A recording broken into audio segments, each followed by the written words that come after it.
안녕하세요. 민목사의 고요한 밤 거룩한 밤. 오늘 본문은 사사기 7장 1절에서 8절까지 말씀입니다.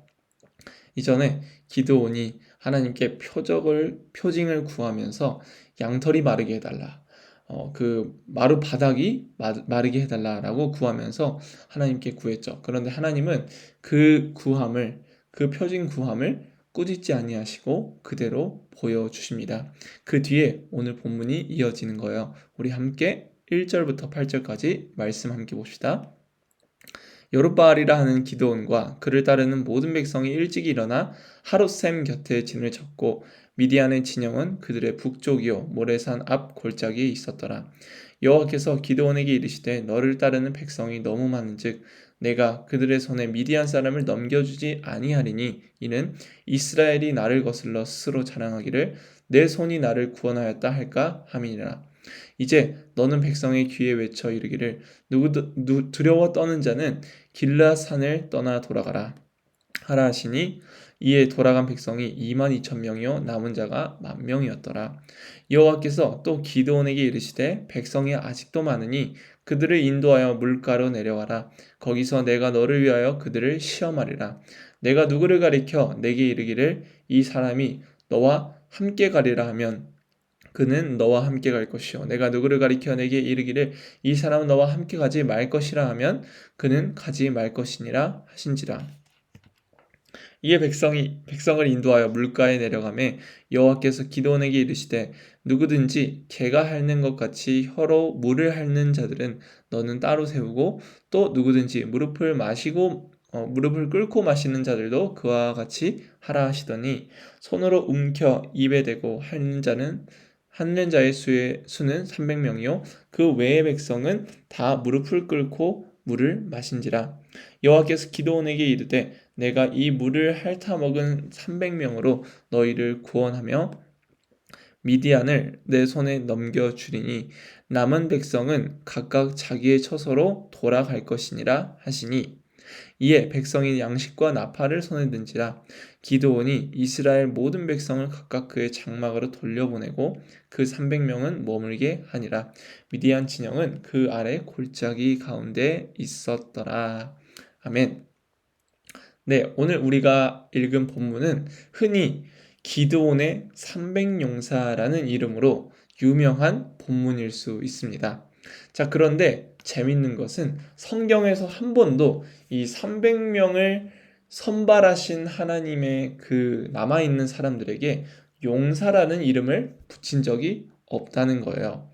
자, 우리가 용사라고 하면 어떤 이미지가 떠오르나요? 용기 있는 사람, 아주 용맹한 사람, 힘써 담대히 싸우는 사람을 상상하죠. 그런데 사실 오늘 선발된 이 300명은 선발된 이유가 있는 것이 아니라는 것, 그것이 바로 오늘 본문의 핵심입니다. 물론 하나님께서 기드온에게 너는 큰 용사라고 말씀하시긴 하셨지만 이 300명을 용사라고 말씀하신 적은 한 번도 없다는 거예요. 자, 이 300명이 선발되기까지의 과정을 우리 함께 봅시다.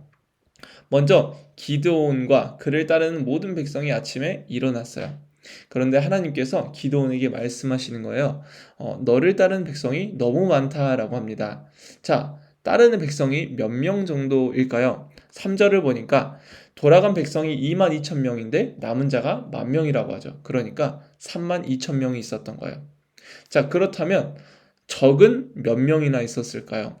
1절 보니까 미디안의 진영은 북쪽이고 그 사람들이 많이 그쪽에 있었다고 말하죠. 그런데 사사기 8장 10절을 보면 미디안의 진영에 몇 명이 있었는지가 나옵니다.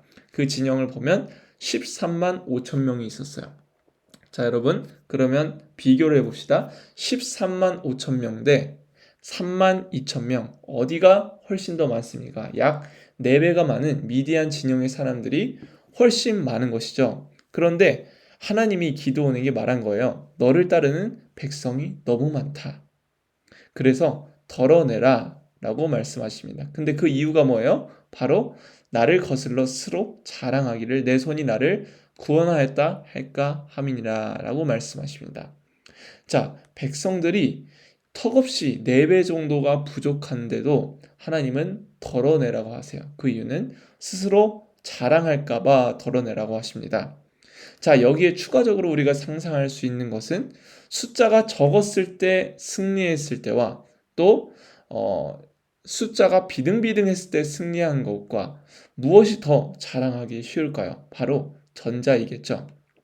1대 4로 이긴 것과 2대 5로 이긴 것 중에 전자가 훨씬 더 우월감을 가지기 쉽죠. 한 명이 4명을 이긴 것, 그리고 2명이 5명을 이긴 것 비교했을 때 한 명이 4명을 이긴 것이 조금 더 극적이고 우리가 쉽게 착각하고 있는 용사라는 말이 붙기에 딱 좋은 본문입니다.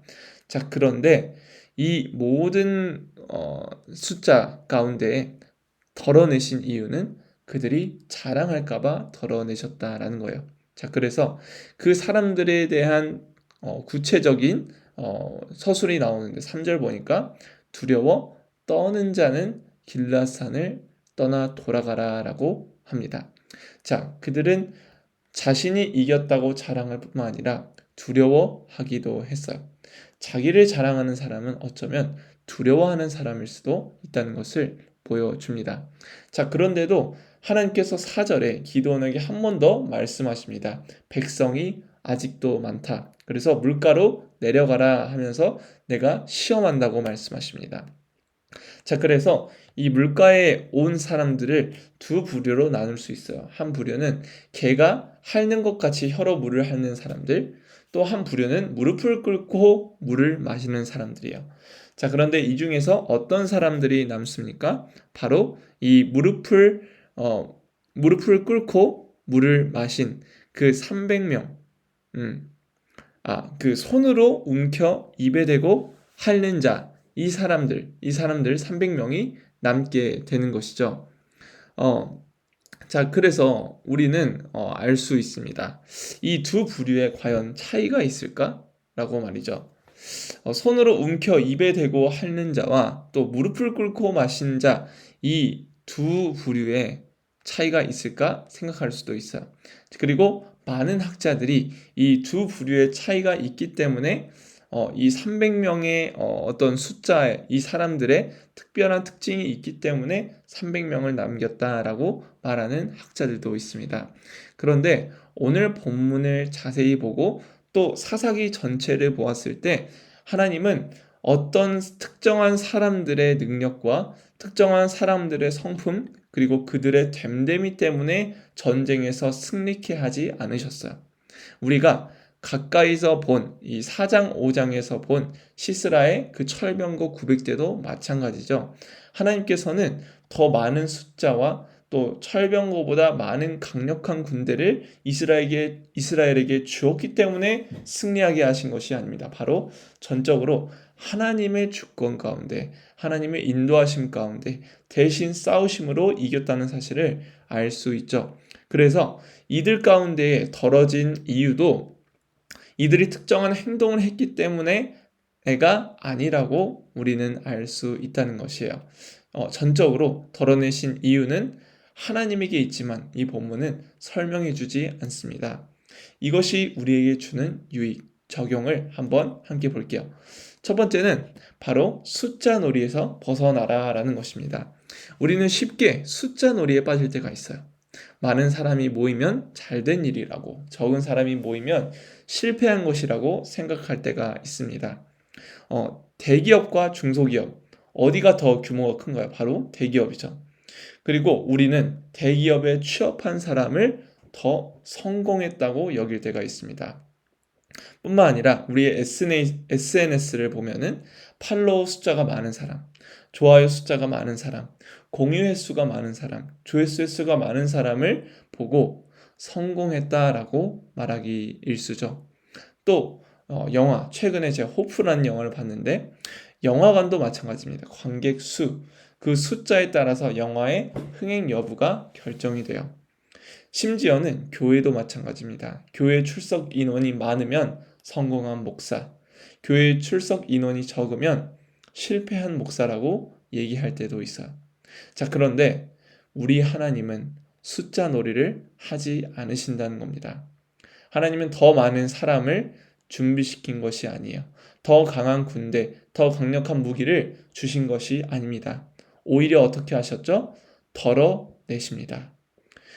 우리의 삶 가운데 덜어내야 할 부분, 그 부분이 있습니까? 여러분 가운데 있으세요? 그러면 그 자리는 분명히, 그 부분은 분명히 덜어내야 할 자리예요. 우리의 삶 가운데 정직하게 질문해 봅시다. 숫자 놀이를 하고 있는 우리의 삶의 영역은 어디인가? 저 같은 경우에도 이 지금 군부대를 맡고 있는데 간식에 따라 숫자가 달라지는 것도 물론 있어요. 자, 그런데 그 숫자 때문에 저의 어떤 정체성이나 어떤 저의 행동이나 저의 삶이나 어떤 저의 설교나 목회 방식이나 이런 것들에 대해 고민할 때가 있습니다. 저도 세상 사람이고 연약한 죄인이기에 숫자 놀이에 빠져들 때가 있다는 거예요. 그래서 이 원인과 이유를 간식 때문일 수도 있고 다양한 이유에서 찾죠. 그런데 하나님은 저에게도 반복적으로 말씀하시는 것을 경험합니다.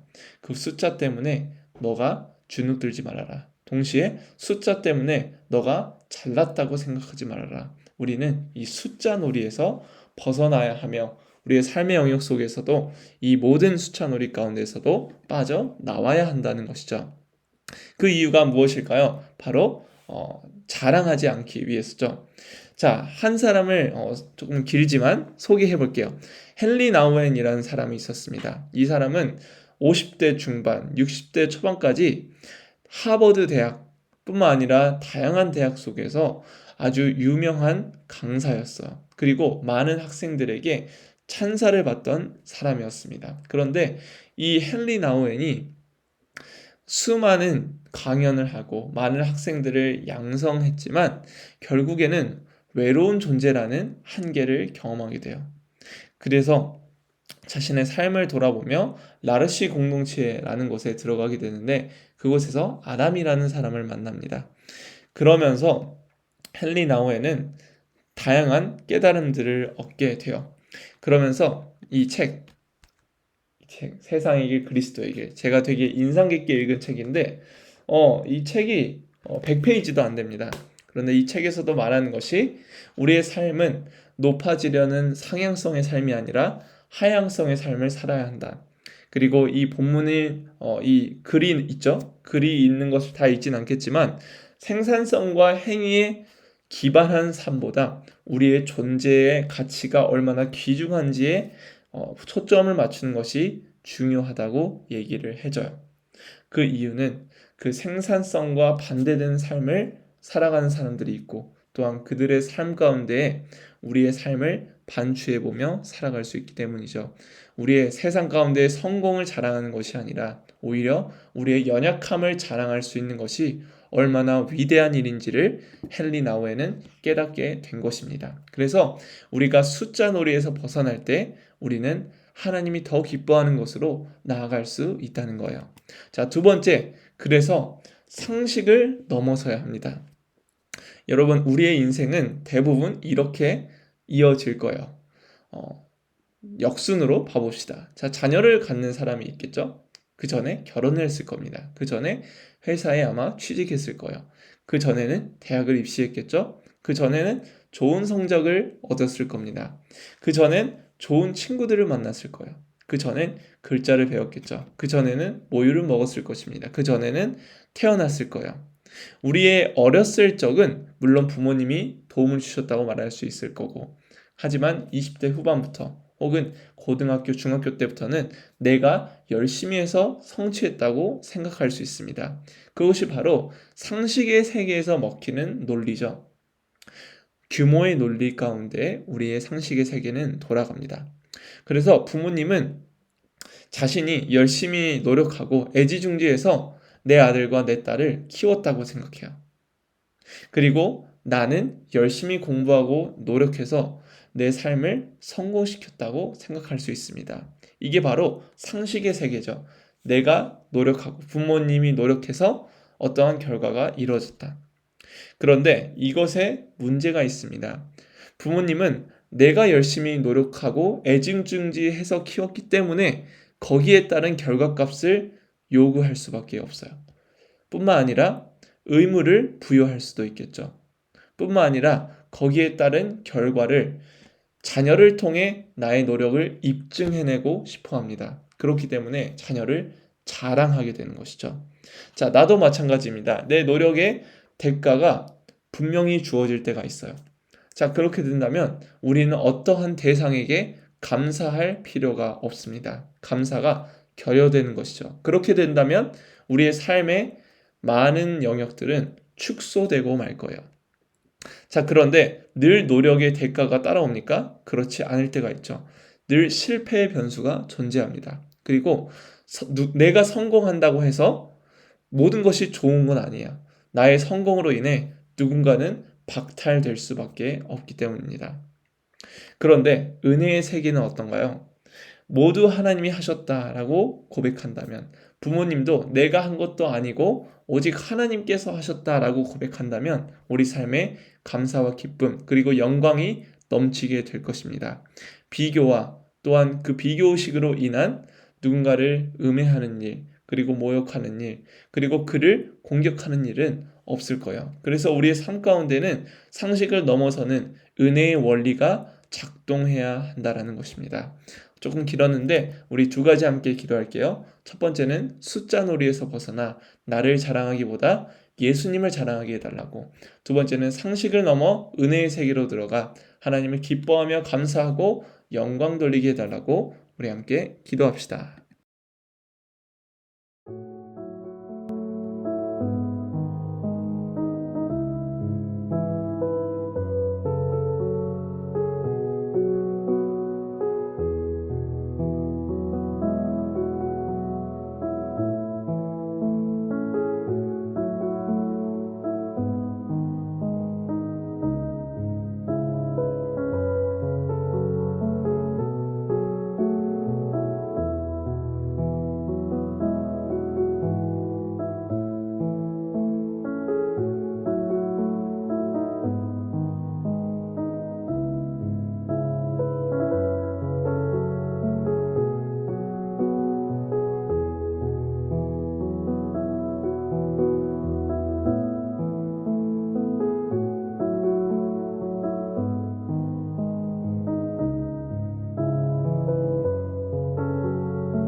네, 제가 기도하고 마무리하도록 하겠습니다.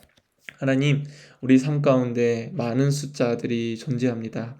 그리고 그 숫자로 인해 우리는 때로 혼란스러워 할 때가 있는데, 하나님, 우리가 숫자 놀이에서 벗어나 하나님의 시선으로 우리의 삶을 해석해낼 수 있도록 이끌어 주시옵소서. 뿐만 아니라 우리가 상식의 세계에서 살고 있지만 하나님 은혜의 세계로 들어가 하나님이 기뻐하시는 일들을 자랑할 수 있도록, 예수를 드러낼 수 있도록 주여 이끌어 주시옵소서. 내 노력의 결과가 아닌 하나님께서 전적으로 하신 일임을 신뢰할 수 있는 우리 되게 하여 주시옵소서. 감사합니다. 예수님의 이름으로 기도합니다. 아멘. 여러분, 오늘 밤도 하나님께서 우리에게 허락하신 은혜를 기억하며 내일 또 승리할 수 있도록 인도해 달라고 기도하며 평안한 밤 되시기를 간절히 소망합니다. 내일 또 승리하세요. 안녕.